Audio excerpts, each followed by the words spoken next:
and welcome to Dawn Chorus Writes, a Miraculous Ladybug fanfiction and audiofic. This is a new series, A Winter's Dream, and it's a Miraculous AU for Christmas. So I hope you enjoy it. Massive shout out to Marge for her beautiful artwork in the thumbnail. It was actually gifted to me as a fan art piece and it helped to inspire this story. So make sure you go and send her loads of love. Make sure you comment down below what you think of it. Make sure you smash the like button. And yeah, it's a completely AU series, so it's a bit of a fun, it's a bit of a twist on it, so I hope you really enjoy it, and make sure you subscribe so you do not miss out on the rest of this series. Other series are happening at the moment, and one shots and ones to come, and enjoy. Chapter 1. Cat took a deep breath and stepped forward. This was his chance. He was going to show her exactly what she meant to him. He watched her eyes dart up and down, but she didn't step back. Was this a sign? Perhaps Marinette felt the same. Perhaps he stood a chance after all. He took another step forward and reached out his arms. In a split second, he was wrapping her in his embrace, both their bodies trembling with nerves. Grateful to the winter's night breeze dancing around them. Grateful for the magic of his suit, somehow stopping him from bursting into flames from the heat in his cheeks and the possibility of sweat running down his back. After all, to her, he may be a superhero that saves the people of Paris from the evils of Monarch, but in reality, he was just a man, barely a man. In fact, if she knew he was her friend, her best friend, now embracing her in a way that showed he loved her. He was in love with her. He let out a long breath at this realization. He loved her, no matter the cost, no matter if it was as Cat or as Adrian. She loved him back. No matter the risk he took at showing his feelings for her, she was worth it. Slowly, her arms moved from her side to his back, pulling him in that much tighter. To her, was this a thank you hug for saving her? Was it a friendly embrace of comfort after a hard battle? But as one hand pressed into his waist, the other continued to rise to his shoulders, a head lifting from the nook on his chest, a hand now at his neck. Did he dare look, knowing he would discover the truth in her eyes? Oh, why was his heart pounding in his chest, making the task of breathing difficult? He counted down from 3 and then jumped. No matter what, no turning back. This was his chance. His hand mirrored hers as he cupped the back of her neck and gazed into her eyes. Instantly, a boyish grin spread across his lips as he saw a turmoil of emotion staring back at him. But one stood out amongst the rest. Love. Desire for him. He stopped thinking. Stopped questioning every move and allowed his heart to take over. Before he knew what was happening, his breath bounced off her skin as his lips pressed against hers. No, that doesn't sound right. The kiss was sweet. The kiss tasted of strawberries from her lip balm. The kiss was everything he had dreamed it would be. He never wanted it to end. He was holding Marinette. He was kissing her. She was kissing him back. Marinette loved Cat Noir. Yep, that's it. That's how you end a chapter, leaving them wanting more and forcing the page to turn.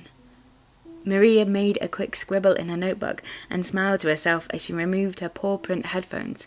The chilled lo-fi beats gave way to the silence of her bedroom. When had it gotten so dark? The lamp on her desk was reflected in the window, a golden halo against the night sky. She had gotten lost in the process of writing that time had passed by unnoticed. She glanced down at the clock in the corner of her computer screen. 11 p.m. She chuckled lightly.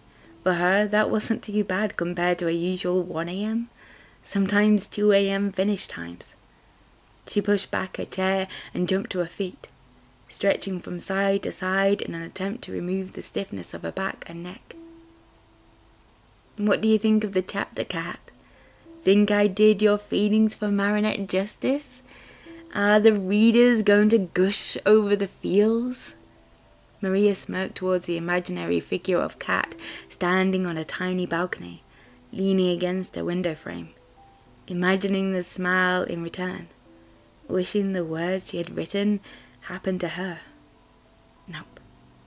That world, those people only existed in her head, living their lives on the page. Cat Noir, Adrian, Marinette, Ladybug. They weren't real. They didn't exist, no matter how much she felt they did. It wasn't true. It was only the magic a writer felt about the characters, believing they would come alive on the page. The phone buzzed on her desk with a message from Teak. You still up? Of course you are. Fancy a small glass? Maria placed her phone into her pocket and opened her bedroom door, grinning at the image of a friend standing there whilst holding out a glass of red wine. Maria was small, or described as petite, but Teak was even smaller with doll-like eyes, reminded her of anime eyes, which were now staring her down and tempting her with company. I heard you talking to Cat again. Thinking to myself, either my friend has finally gone nuts, believing her characters are real, or simply needs a break. Either way, join me. Edging the glass of wine into Maria's hand. Okay, I confess, I need a break. This uni assignment is driving me insane. Thanks for this. Maria's fingers wrapped around the stem of the glass and gave her friend a light pat and rub on her shoulder. Is it that bad? Need help figuring it out? Oh, are you the master of creation now? Figured out how the physics of the universe works now that you've manifested this world you now live in? Teak raised her eyebrows and took a sip of the wine before continuing into their living room. I was only offering to help, and I don't live in another world, thank you very much. Plus, it's what writers do. If they believe their characters are real, then it comes across on the page. Maria slumped down onto the pillow next to the coffee table. The warmth of the fire burning bright in the log stove was a welcoming sensation against her back, and a reminder that winter was on its way. The chill in the air as the seasons shifted from autumn and the nights became darker. To be fair to you though, you have taken inspiration, shall we say, from some of your everyday life for this miraculous world you've created. Teak grinned at a friend, enjoying the increased blush forming across her cheeks. In what way have I been inspired by... Really? You were gonna take that defense? Okay, 1, you changing your name from Maria to Marinette? No, it's just a name I came across. Okay, turning me into a magical being of creation, and that has the power to turn you, okay, Marinette, into Ladybug. A superhero? I mean, come on. Tiki? Fine, that might be... What else?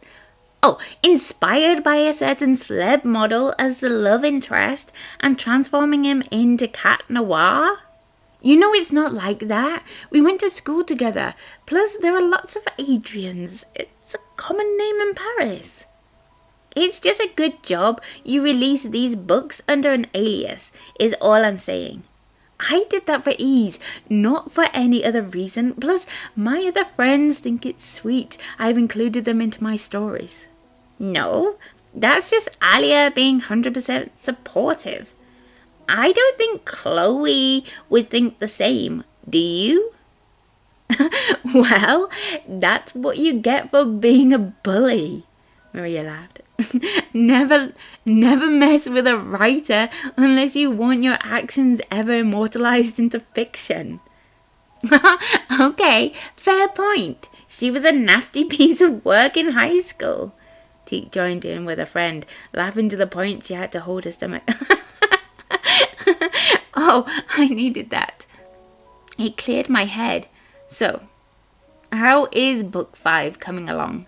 Are you finally going to allow Marinette and Adrian to get close? Teak wiggled her eyebrows.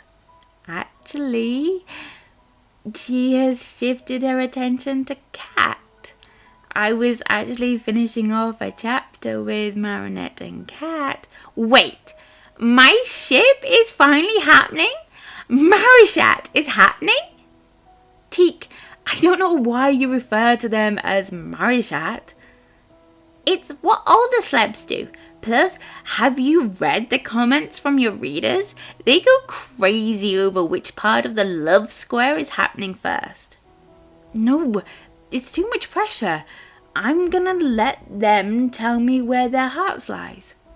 Maria took a sip of the wine, tasting the blend of flavors on her tongue, but the image? Memories of strawberries on her lips as Marinette kissed Cat. But that was all in her head. It didn't happen. They were only characters. They aren't real. He isn't real. She sighed into a glass, watching the breath fog up the sides. Maybe Teeks was right. She had been living in this world she had created too long. Maybe she needed a break.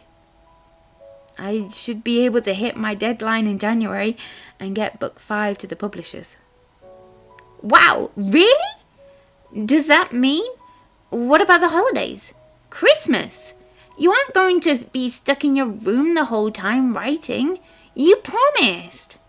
Not the whole time, and I will keep to my promises, attend certain events. I give you my word, but it is only the end of November. Christmas is weeks away. There is plenty of time to do both. As long as you remember, and I say this with love, which is the real world? I get it. Maria placed a hand on her heart. I promise. She forced a smile on her face. She more than got it.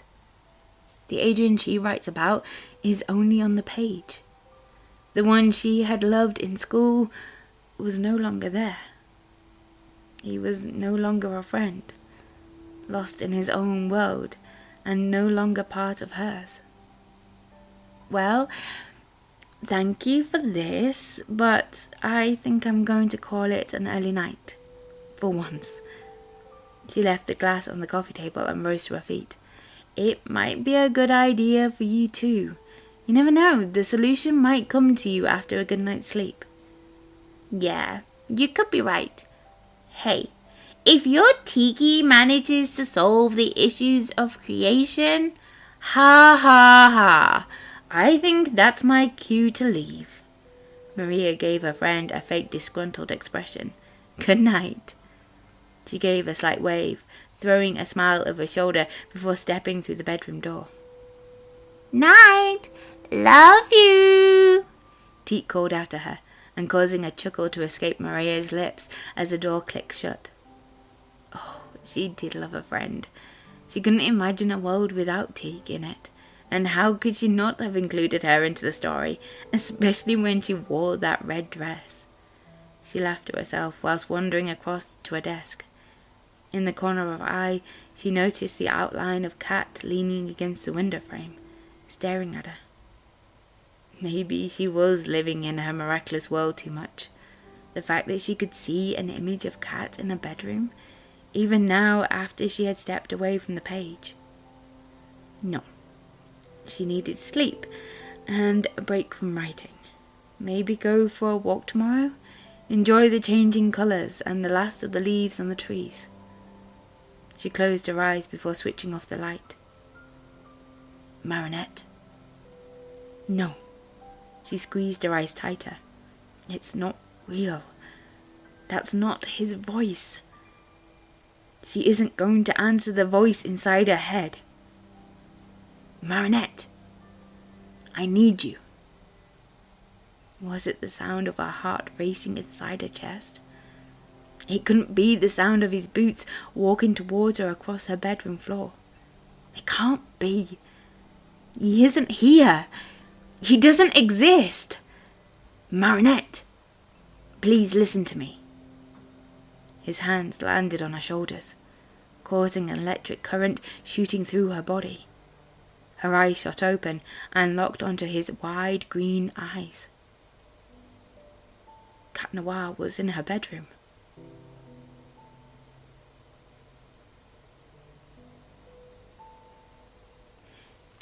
Thank you for listening to chapter 1. I hope you're enjoying it. Like I said, it's a different AU, so there's a twist to the story. So I hope you're enjoying it. Make sure you comment down below what you think of it and what will happen in chapter 2, which will be coming very soon. And make sure you smash that like button if you did enjoy it. Send me lots of love for writing and narrating it. And make sure you subscribe so you do not miss out on this series. Other series are happening at the moment and other series to come and one-shots to come. And I hope you are good and I'll speak to you soon. Bye.